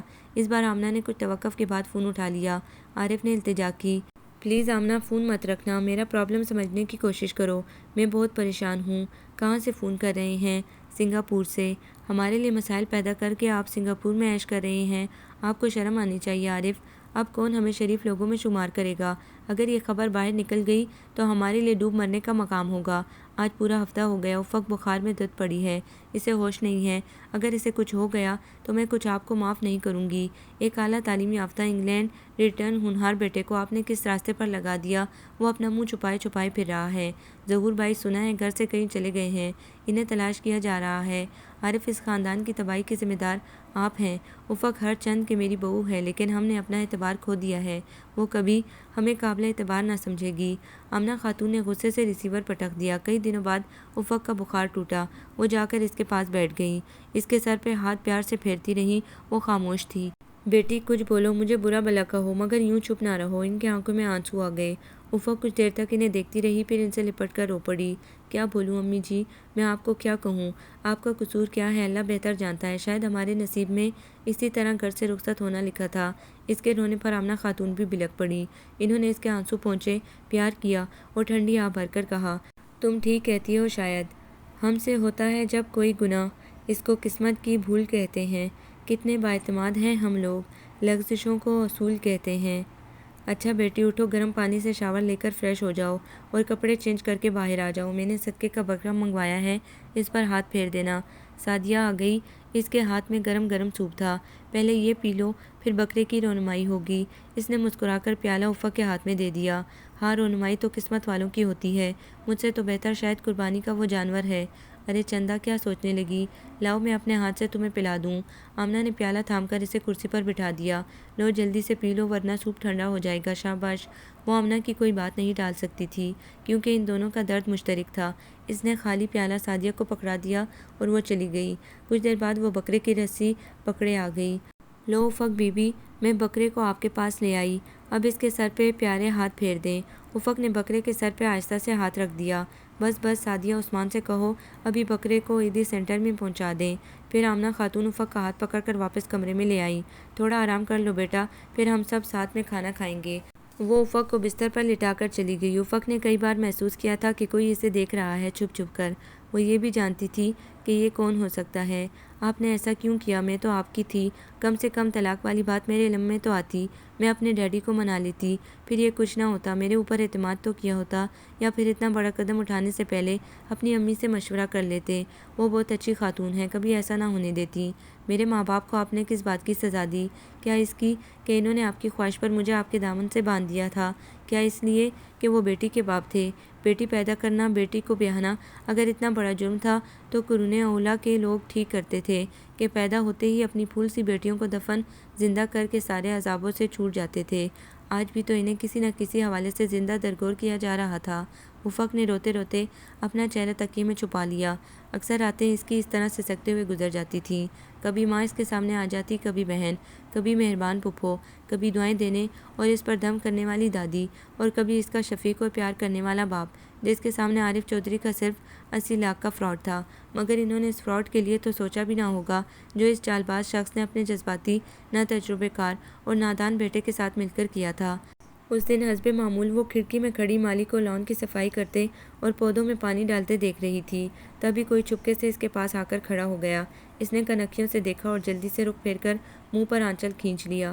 افق، رخ نہ پھیرو مجھ سے، آنچل ہٹا دو چہرے سے۔ اتنے دن اپنے آپ سے لڑتے لڑتے تھک گیا ہوں، برداشت کی ساری حدیں ٹوٹ گئی ہیں، آخر تمہاری عدالت میں آ گیا ہوں، جو چاہے سزا دے دو، مگر پلیز مجھے معاف کر دو۔ تھرتھراتی آواز آئی تو اس نے تھوڑا سا سر گھما کر آنچل کی اوٹ سے دیکھا۔ کاشف سر جھکائے ہاتھ جوڑے اس کے قریب کھڑا تھا۔ شیو بڑھا ہوا تھا، بالوں کی رٹ پیشانی پر جھکی ہوئی تھی، خوبصورت چہرے پر عجیب سی پسماردگی چھائی ہوئی تھی، آنکھوں میں سرخ سرخ ڈورے اس کی بے خوابی کا اعلان کر رہے تھے۔ افق کے دل کو جانے کیا ہونے لگا، وہ لڑکھڑا سی گئی۔ ضمیر کی چبھن سے زیادہ شاید کوئی تیر نہیں ہوتا جو انسان کے دل کو لہو لہو کر ڈالے۔ نہیں، میں بہت خوش ہوں کاشف صاحب، آپ نے کارنامہ ہی ایسا انجام دیا ہے جس پر آپ کو یقیناً نوبل پرائز ملنا چاہیے۔ کاشف نے گھبرا کر اس کی طرف دیکھا۔ طنز کے کتنے ہی تیر اس کے سینے میں پیوست ہو گئے تھے۔ کیا بیچارگی تھی کہ انسان انجانے میں اپنے ہی ہاتھوں کتنے دکھ اٹھاتا ہے مگر اس کی تلافی کا کوئی راستہ نظر نہیں آتا۔ یہی صورت اس وقت درپیش تھی۔ کچھ بھی کہہ لو افق، تمہیں حق ہے، مگر مجھے معاف کر دو، یہ احساس جرم مجھے جینے نہیں دے رہا۔ اتنے میں آمنہ خاتون اندر آ گئیں۔ ماں کو دیکھ کر کاشف ایک دم ان کی طرف لپکا۔ امی جان پلیز افق سے مجھے معافی دلا دیجیے ورنہ میں اپنے آپ کو کچھ کر لوں گا۔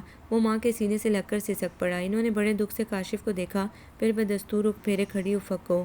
بیٹا، معافی اتنی آسانی سے نہیں ملتی، زخم بھرتے بھرتے بھریں گے۔ جاؤ اپنا حلیہ درست کرو، شیو بناؤ، شاور لو اور کپڑے بدلو۔ پہلے اپنے رب کے آگے جھکو اور اس بات کو یاد رکھنا بیٹے کہ جتنا بڑا جرم ہوتا ہے اس سے بڑی سزا لکھی جاتی ہے۔ وہ دونوں ہی ایک ساتھ کمرے سے نکل گئے۔ افق نے پلٹ کر دیکھا اور خاموشی سے آ کر صوفے پر بیٹھ گئی۔ رخساروں پر آنسوں کی لکیریں تھیں، پلکیں بھیگی ہوئی تھیں۔ اس نے باتھ روم میں جا کر آنکھوں پر پانی کے چھینٹے مارے، باہر آ کر تولیے سے چہرہ اور آنکھیں خشک کیا اور کتاب لے کر بیٹھ گئی۔ کچھ دیر کے بعد حسب توقع آمنہ خاتون چائے کا کپ لیے اندر آ گئی۔ لو چائے پیو اور بیٹی ذرا سعدیہ یا سیما کے ساتھ لان میں چلی جایا کرو، دل بہل جائے گا۔ جی امی جی، آپ ٹھیک کہتی ہیں۔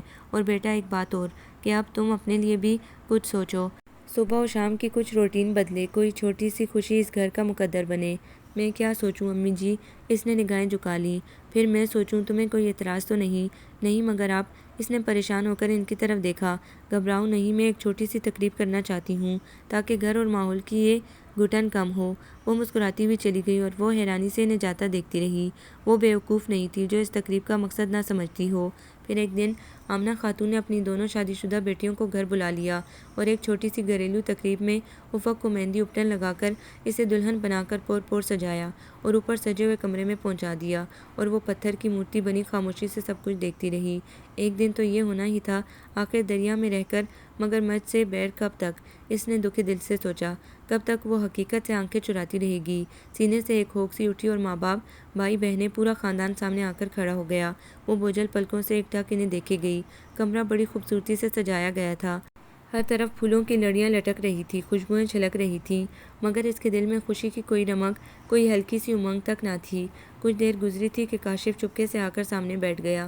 سفید شلوار سوٹ اور سیاہ واسکٹ پر صرف ایک ہار گلے میں پڑا تھا۔ بال کچھ پریشان تھے، جیسے برش پھیرنا اسے یاد نہ رہا ہو۔ افق اس وقت شاہانہ باری اور روسی جوڑے اور جیولری میں کوئی شہزادی لگ رہی تھی۔ زردار گھونگھٹ صرف پیشانی تک آ کر ٹھہر گیا تھا۔ اس نے نگاہ اٹھا کر اپنے دولہا کو دیکھا۔ اس کے چہرے پر بڑی وجاہت تھی، مردانہ حسن کا مکمل شہکار، ایک بے ضرر معصوم شہزادہ۔ کیا وہ اتنا بڑا جرم کر سکتا تھا؟ نہیں، ہرگز نہیں۔ اس کے دل نے سرگوشی کی۔ کاشف اپنا وہ ہاتھ دیکھ رہا تھا جس میں ایک مخملی ڈبیا دبی ہوئی تھی اور اس میں ایک قیمتی ہیرے کی انگوٹھی بند تھی۔ دفتن کاشف کی نگاہ اٹھی کی اٹھی رہ گئی۔ افق بڑی گہری نظروں سے اس کو دیکھ رہی تھی۔ معلوم نہیں اس کی نظروں میں کیا تھا کہ کاشف نے گھبرا کر اپنے دونوں ہاتھ اس کے آگے جوڑ دیے۔ وہ سخت نروس ہو رہا تھا۔ افق، میں تمہارا مجرم ہوں۔ اتنے دنوں سے میں تم سے چھپتا پھر رہا تھا، آج میں پکڑا گیا۔ امی جان اور بہنوں نے زبردستی مجھے تمہاری عدالت میں بھیج دیا ہے۔ اب فیصلہ تمہارے ہاتھ میں ہے، جو سزا دوگی قبول کر لوں گا، مگر مجھ سے دور نہ جانا۔ بے شک تم اپنے ہاتھ سے مجھے قتل کر دو۔ افق نے نگاہیں جھکا لیں۔ فیصلہ تو تقدیر نے خود ہی کر دیا ہے کاشف، آپ کی امانت آپ کے پاس پہنچا کر، خواہ وہ کسی طرح سے سہی۔ وہ اپنی انگلیاں مروڑنے لگی۔ اس کے چہرے پر سایہ سا آ گیا۔ کاشف نے بے تاب ہو کر اس کے دونوں ہاتھ تھام لیے۔ میں بہت شرمندہ ہوں افق، میں نہیں جانتا تھا کہ آپ کے ڈیڈی کے ساتھ پاپا کا کیا جھگڑا تھا۔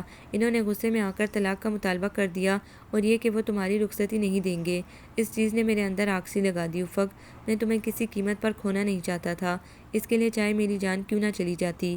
تمہارا حصول میری زندگی کی اولین آرزو تھی۔ پھر میں نے کچھ نہیں سوچا، پاپا کے کہنے پر وہ کچھ کر بیٹھا جو مجھے نہیں کرنا چاہیے تھا۔ میں نے ساری باتیں تفصیل سے امی کو بتا دی تھیں، وہ واقعات بھی جو اس حادثے کا محرک بنے۔ میں ان تلخ باتوں کو یہاں دہرانا نہیں چاہتا۔ یقیناً امی نے تمہیں سب کچھ بتا دیا ہوگا۔ تم اسی تناظر میں اندازہ لگا سکتی ہو کہ یہ حماقت یا جرم محض تمہاری محبت میں مجھ سے سرزد ہوا۔ تم مجھے بلا شبہ پھانسی پر لٹکا دو، میرے سینے میں خنجر اتار دو، مجھے شوٹ کر دو، مگر بخدا میں سچے دل سے اس کا اعتراف کر رہا ہوں کہ میں نے اسی خوف سے مغلوب ہو کر یہ قدم اٹھایا کہ کہیں تمہارے ڈیڈی زبردستی مجھ سے طلاق نامے پر دستخط کروا کر تمہیں مجھ سے جدا نہ کر دیں۔ پاپا سنگاپور چلے گئے، اس کے بعد پھر ان کا کوئی فون نہیں آیا۔ پھر مجھے پتہ چلا کہ تمہارے ڈیڈی بھی کہیں چلے گئے۔ یقیناً انہیں ناقابل برداشت صدمہ پہنچا ہوگا۔ مجھے اپنے وجود سے نفرت ہو گئی۔ افق، جی چاہتا ہے سمندر میں جا کر چھلانگ لگا دوں، مگر پھر اچانک خیال آیا کہ فاطمہ پھپھو کو فون کر کے انہیں سب کچھ بتا دوں، ضمیر کا کچھ بوجھ تو ہلکا ہو جائے گا۔ پھر میں نے یہی کیا۔ رات کو جب سب سو گئے تو میں نے پھپھو کا نمبر ملایا۔ خوش قسمتی سے فون انہوں نے ہی اٹھایا۔ میں نے اپنا تعارف کراتے ہوئے درخواست کی کہ پھپھو فون بند مت کیجیے گا، پوری بات سنے بغیر۔ میں سمجھتا تھا کہ فون پر وہ مجھے گالیاں دیں گی، برا بھلا کہیں گی، چیخیں چلائیں گی، مگر ان کا ظرف تو سمندر سے بھی زیادہ وسیع نکلا۔ میں نے کچھ بھی نہیں چھپایا، انہیں ایک ایک بات بتا دی، اور یہ بھی کہ افق ہمارے یہاں ہے۔ آپ اگر چاہیں تو بلا شبہ پولیس میں خبر کر دیں، میرے ہاتھوں میں ہتھکڑیاں لگوا دیں، پھر پھپھو مجھے معاف کر دیں۔ افق کی محبت میں مجھ سے یہ غلطی ہو گئی۔ میں فون پر رو پڑا۔ انہوں نے بڑے نرم لہجے میں کہا، بلا شبہ تم سے بہت بڑی غلطی ہو گئی ہے، مگر میں غلطی پر غلطی نہیں کروں گی۔ میرے افق کو تسلی دینا اور کسی کو کچھ مت بتانا۔ بہرحال تم اس گھر کی عزت ہو، ایسی کوئی بات سوچنا بھی نہیں۔ شاید یہ سب کچھ اسی طرح ہونا تھا۔ تم گھبراؤ نہیں، میں ظہور کو سمجھا لوں گی، مگر اب تم یہاں فون مت کرنا۔ میرے ذہن سے واقعی بہت بڑا بوجھ ہٹ گیا تھا، اور یہ بات میں تمہیں بتانا چاہتا تھا، اسی لیے میں اس دن تمہارے پاس گیا تھا، مگر تم نے مجھے اس کا موقع نہ دیا۔ آج بتا رہا ہوں تاکہ تمہاری تسلی ہو جائے۔ کاشف چپ ہو کر اس کی طرف دیکھنے لگا۔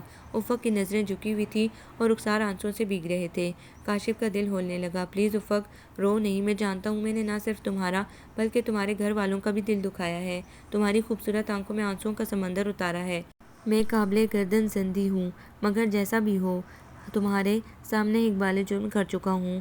تم نے ابھی کہا تھا کہ فیصلہ تو تقدیر نے کر دیا، سب کچھ اسی طرح ہونا تھا، مگر افق ابھی دماغ اور دل کا فیصلہ باقی ہے۔ افق نے ٹشو سے اپنے آنسو خشک کیے اور سنبھل کر بیٹھتے ہوئے اس نے ایک نظر کاشف کی طرف دیکھا۔ اس کی حالت اس وقت ایسی ہو رہی تھی جیسے پھانسی گھاٹ کی طرف لے جانے والے قیدی کی ہوتی ہے۔ اس نے جلدی سے نگاہیں نیچے کر لیں۔ دماغ کے فیصلے تو عموماً تقدیر سے ہم آہنگ ہی ہوا کرتے ہیں کاشف، مگر لہو دل کی کرچیاں سمیٹنے اور سنبھالنے میں وقت تو لگے گا ہی۔ وہ اپنا دوپٹہ اور قرارہ سنبھالتی ہوئی کھڑی ہو گئی۔ کاشف جلدی سے اٹھ کر اس کے سامنے آ گیا۔ کتنا وقت، کتنی دیر افق؟ وہ روحانسا ہو گیا۔ پلیز افق، مجھے مایوس نہ کرو، مجھے بتاؤ کتنا وقت، کتنی دیر؟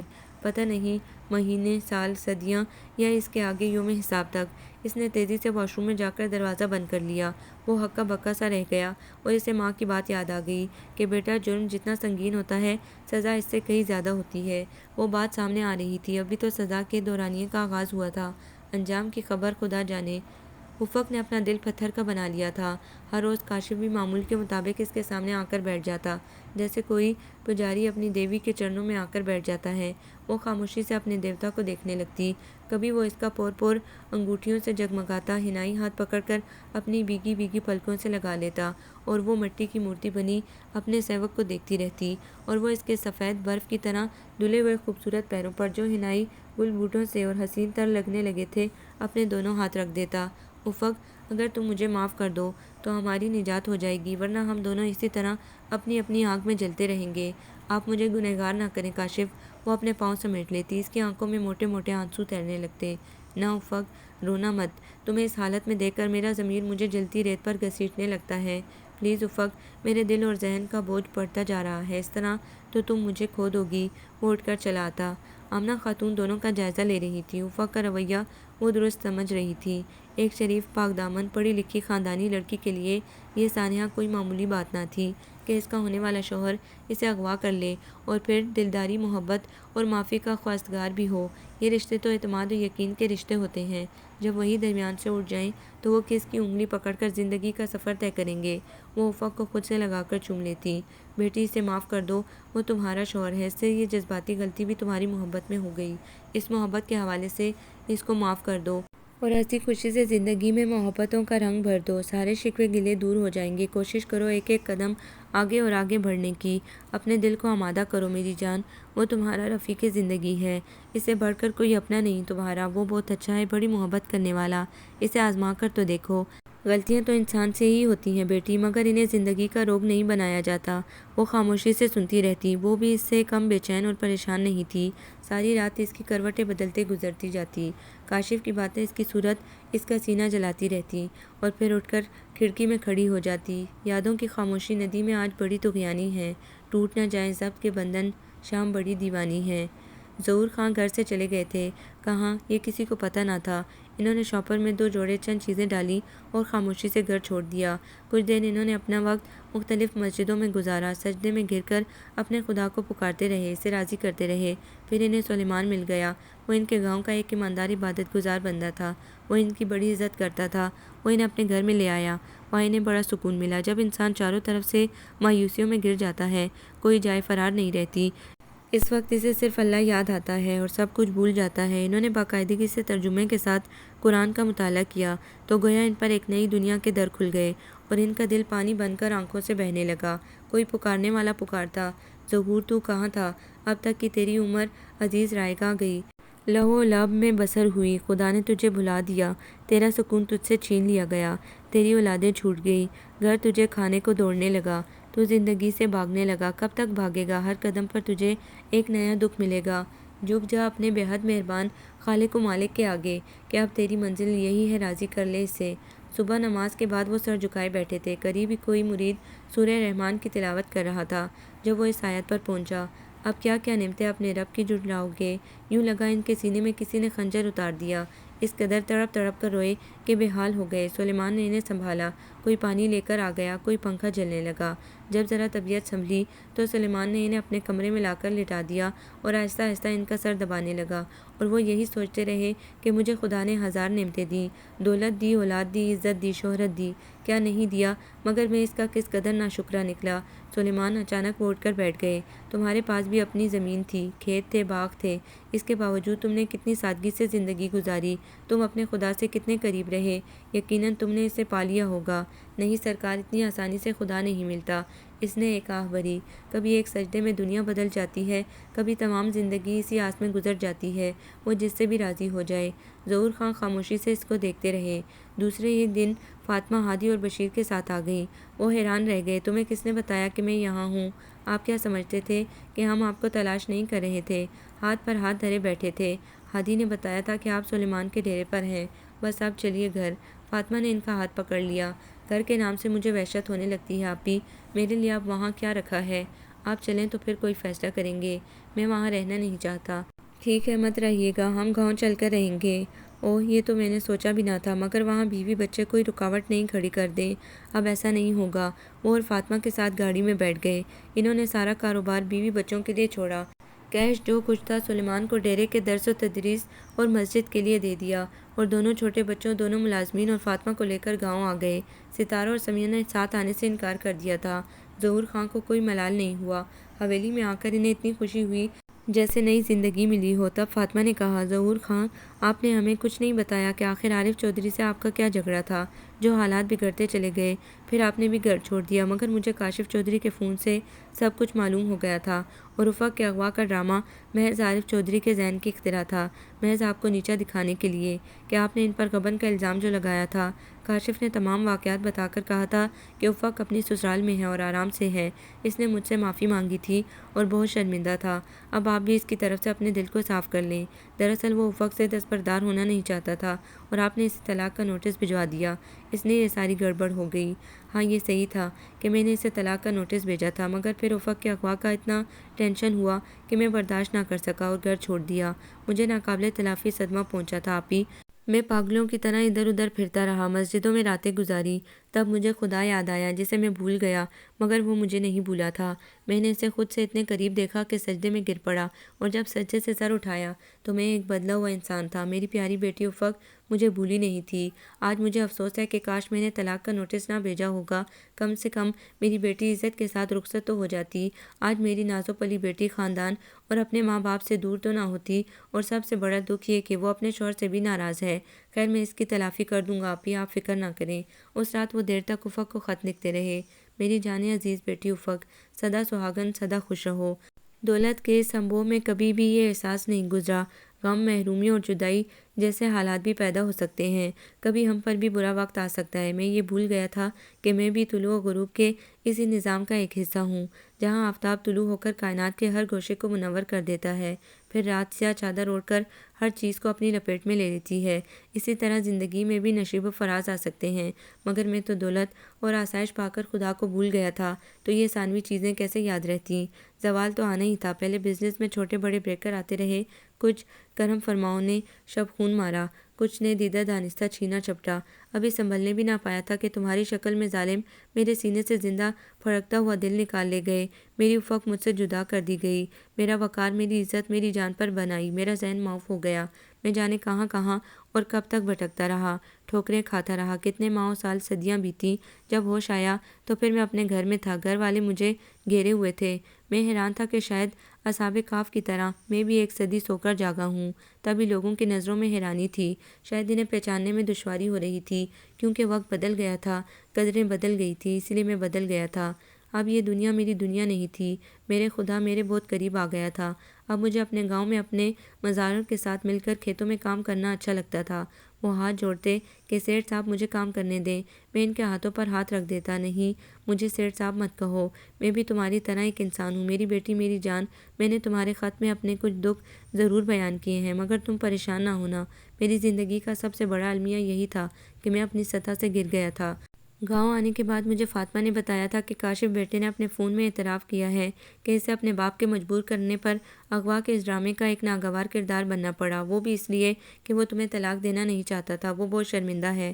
فاطمہ نے کہا، تکلیف دہ بات یہ ہے کہ افق کاشف سے ہنوز ناراض ہے۔ وہ اپنے گھر کی بربادی اور آپ کی روپوشی کا تمام تر ذمہ دار کاشف کو سمجھتی ہے۔ وہ اسے معاف کرنے کے لیے تیار نہیں۔ میری بیٹی، یہ اس کے ساتھ زیادتی ہوگی۔ سنو، ایک چیز ہوتی ہے تقدیر، جو ہمارے ایمان کا ایک جزو ہے اور جو من جانب اللہ ہے، تو پھر مان لو کہ یہ سب کچھ اسی طرح ہونا تھا جو ہوا۔ اس میں کچھ غلطی میری بھی تھی۔ میں نے اپنے اختیار کا فائدہ اٹھانا چاہا تھا۔ اگر تھوڑا سوچ لیتا، نظر انداز کر دیتا تو شاید یہ کچھ نہ ہوتا۔ بہرحال تقدیر کا یہ وار تو سہنا ہی تھا۔ اب جب کہ میرا واسطہ اس دنیا عیش و طرب کی زندگی سے ٹوٹ چکا ہے تو بیٹی، اپنے شوہر کو معاف کر دو۔ تمہیں تمام زندگی اس کے ساتھ گزارنی ہے تو پھر نفرت اور دوری کیسی؟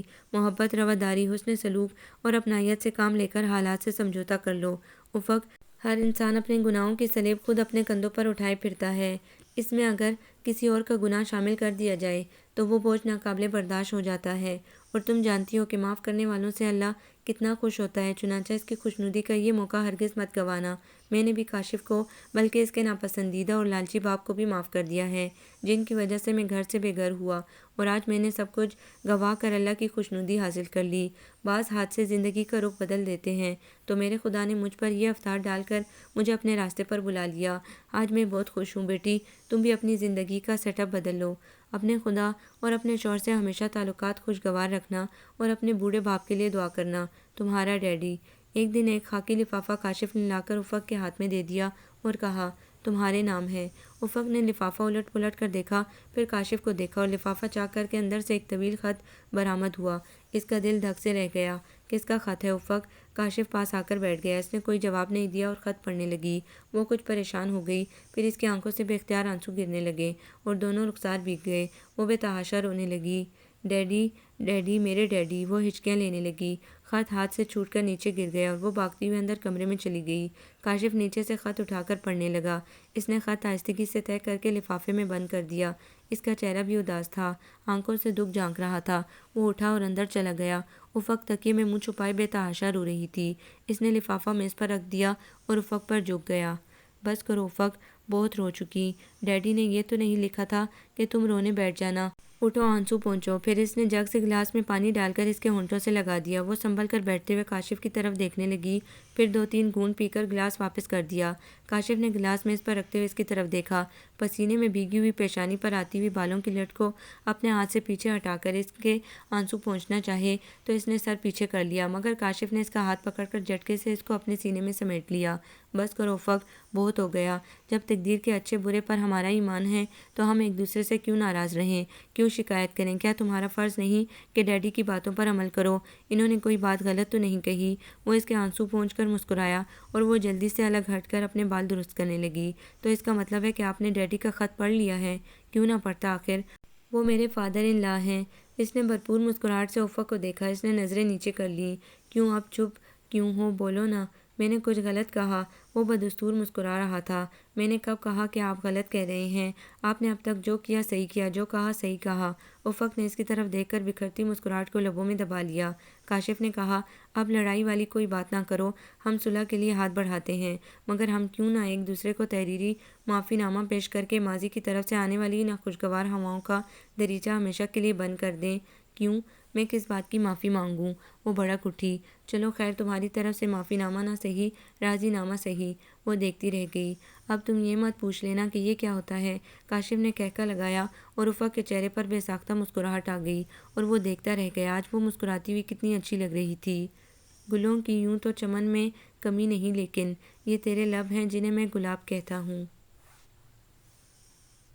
آپ کو یہ ناول کیسا لگا؟ کمنٹس میں اپنی رائے ضرور دیں۔ ہمارے چینل کو لائک کریں، سبسکرائب کریں، شیئر کریں۔